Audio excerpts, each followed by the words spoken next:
Yeah, so basically, like you said, most people would know at this point that Kyle Rittenhouse, had to face trial because he was forced to kill 2 men in self-defense. The judge ruled that it was self-defense. He was not guilty on all counts. All that happened, which is great. He got justice in the courts. But at the same time, during this trial, there were people, both celebrities and media, and all these people on the left who were trying to drag his name, basically, trying to imply that he was guilty before the verdict was being read. One of those people, notably, was LeBron James, the NBA star, who is a great basketball player, not as great of a politician. And he tweeted something to the effect of Kyle Rittenhouse not crying. I actually have the quote right here. I'll read it for you.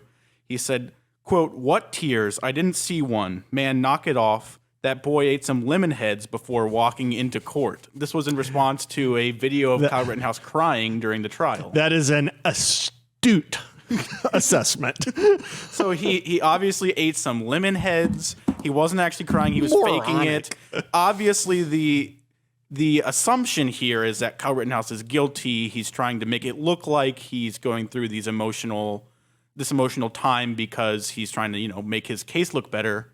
And there was just so much of this coming from the media, coming from celebrities, coming from sports figures. I mean, all over the place.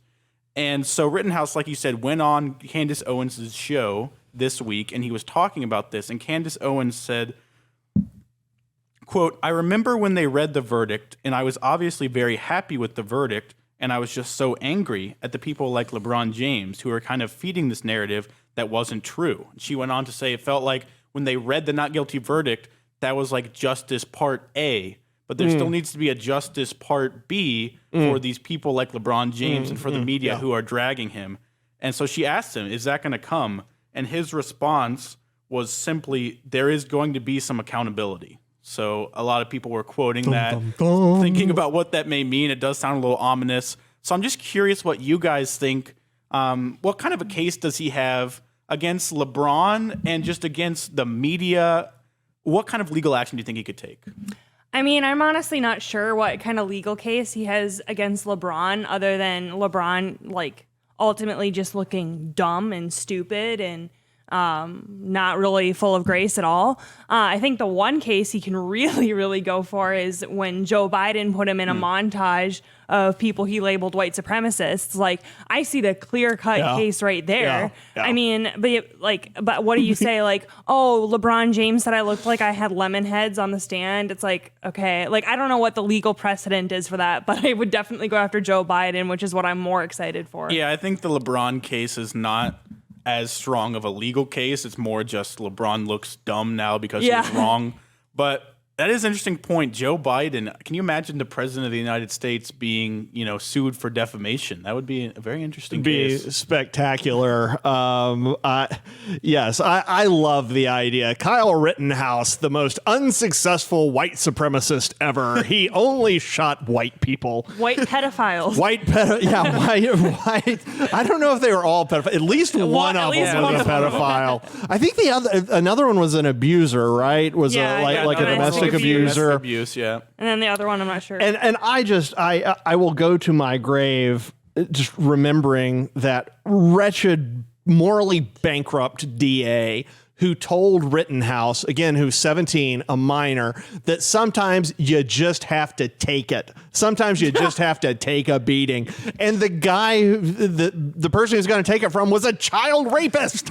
Sometimes you just got to take it from a child rapist, kids. Sorry. Oh, yeah. That's the way justice works now. Can you imagine, too, the women's march movement, if they said that to, a woman who was, being attacked by a rapist? Yeah. It's sometimes that just happens. Sometimes you just got to take it from Harvey Weinstein. Yeah, there you go. Sometimes you just got to take it. Then I think more people would probably be outside marching. That's outrageous. It's absolutely outrageous. But he was given cover for all of the. I don't remember any mainstream outlet. I'm not sure I remember any outlet other than us covering that angle, that this guy is a child rapist. No, people talked to him. Mainstream media outlets had him on and interviewed him. Not the guy who was shot and not killed. He was also a criminal. Yeah. And they had him on and interviewed him and made it seem like he was a martyr. He's the victim. He's the victim. It's so reverse. So the media gave that. Gosh, I wish I could remember that prosecutor's name, because I would like to use his name in relation to this as much as possible. I hope it's on his grave. I told a minor he needed to take it from a child rapist. That needs to be on his tombstone. Yeah, but because the media was giving so much cover, he could get away with saying something that horrible, and nobody except essentially conservative media called him out on it. Certainly the legacy media didn't. Yeah, well, and it's like it's so funny because we talk about these like horrible prosecutors, but Binger was just laughable. Like there were memes coming out about Binger, like Babylon Bee was putting out stuff about him. He had his little Sherlock Holmes pin. And the most iconic thing ever is it's like it reads like satire because he goes, "So the gas station was on fire and you were running towards it. Why?" And Kyle Rittenhouse goes, There was a fire." And it's like, what? These are like spineless, feckless people who can't conceive of taking matters into their own hands and trying to help someone. Yeah. These are people who see a car accident happen, somebody get T-boned right in front of them, and instead of stopping to help them, they lay on the horn and roll around them. That's what these prosecutors are. Oh, yeah. And it's like, it's funny, even speaking of that, because like when my dad got in a crash, all the cars that were there all left. No one left. And it was like 2 or 3 minutes later when another lady happened to drive by and see the crash and was like, "Oh, I guess I'll pull over and help." You know, so it's just crazy that as a society, that's like what we've that's just checked out and somebody else will take care of it. Someone else's problem. Somebody else will do it.